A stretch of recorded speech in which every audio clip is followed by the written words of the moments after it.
Assalamualaikum, perkenalkan nama saya Ricin Kasyamhana. Baik, pada video ini saya mewakili teman-teman saya dari kelompok 4 untuk mempresentasikan rickettsia. Baik, ini adalah anggota kelompok saya. Lalu, latar belakang rickettsia adalah bakteri patogen yang termasuk dalam kelompok bakteri gram negatif. Bakteri ini pertama kali ditemukan oleh Howard Taylor Ricketts pada tahun 1906 dan kemudian dinamakan rickettsia untuk menghormatinya. Lalu, rickettsia dapat menyebabkan berbagai penyakit pada manusia dan hewan termasuk demam, sakit kepala, dan ruam kulit. Rickettsia adalah bakteri kecil yang merupakan parasit intraseluler obligat dan ditularkan ke manusia melalui arthropoda. Lalu ada beberapa rumusan masalahnya. Lanjut pengertian rickettsia. Rickettsia adalah sekelompok infeksi bakteri dari spesies Rickettsia yang menular melalui gigitan ektoparasit seperti kutu, tungau, atau caplak.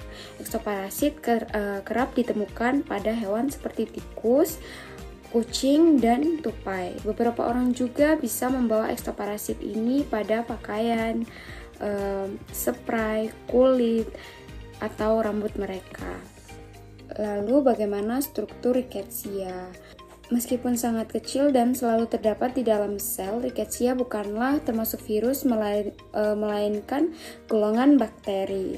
Rickettsia mempunyai sifat-sifat yang sama dengan sifat-sifat bakteri, yaitu mengandung asam nukleat yang terdiri dari RNA dan DNA, berkembang biak dengan pembelahan biner, dinding sel mengandung nukleopeptida, mempunyai ribosom, mempunyai enzim yang aktif pada metabolisme, dihambat oleh obat-obat antibakteri, dan membentuk ATP sebagai sumber energi.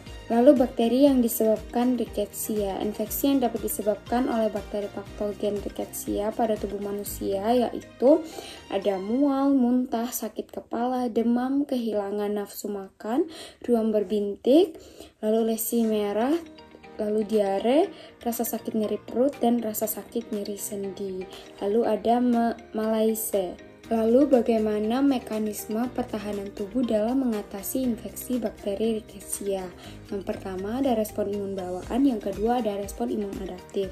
Respon imun bawaan itu meliputi sel fagosit, sitokin, inflamasi, dan respon imun adaptif itu meliputi sel T dan sel B dan antibodi. Lalu bagaimana pemberantasan yang disebabkan oleh bakteri rickettsia? Yaitu ada beberapa cara untuk mencegah penyakit rickettsia. Yang pertama, hindari gigitan vektor, dan yang kedua, kebersihan diri dan lingkungan. Nah, hindari gigitan vektor itu meliputi gunakan repelan serangga, lalu gunakan pakaian yang panjang, lalu periksa tubuh dan pakaian. Yang kedua, kebersihan diri dan lingkungan. Itu meliputi jaga kebersihan diri, mencuci pakaian, jaga kebersihan lingkungan, dan memandikan hewan peliharaan jikalau ada. Lalu selanjutnya cara mengobati infeksi rickettsia. Pertama, menggunakan antibiotik, yaitu yang pertama doxycycline, tetracycline, dan chloramphenicol. Nah, 3 antibiotik ini adalah antibiotik yang paling umum digunakan untuk mengobati sebagian besar infeksi rickettsia. Lalu yang kedua itu penting juga untuk konsultasi dengan dokter. Berkonsultasi dengan dokter sangat penting untuk diagnosis yang tepat dan rencana pengobatan yang sesuai. Kesimpulannya adalah rickettsia adalah sekelompok infeksi bakteri dari spesies Rickettsia yang menular melalui gigitan ektoparasit seperti kutu, tungau, atau caplak. Nah, ektoparasit kerap ditemukan pada hewan seperti tikus, kucing, dan tupai. Nah, beberapa orang juga bisa membawa ektoparasit ini pada pakaian seperti kulit atau rambut mereka. Kemudian, infeksi yang ditimbulkan oleh bakteri rickettsia menimbulkan penyakit tipes, demam Rocky Mountain, dan lain-lain.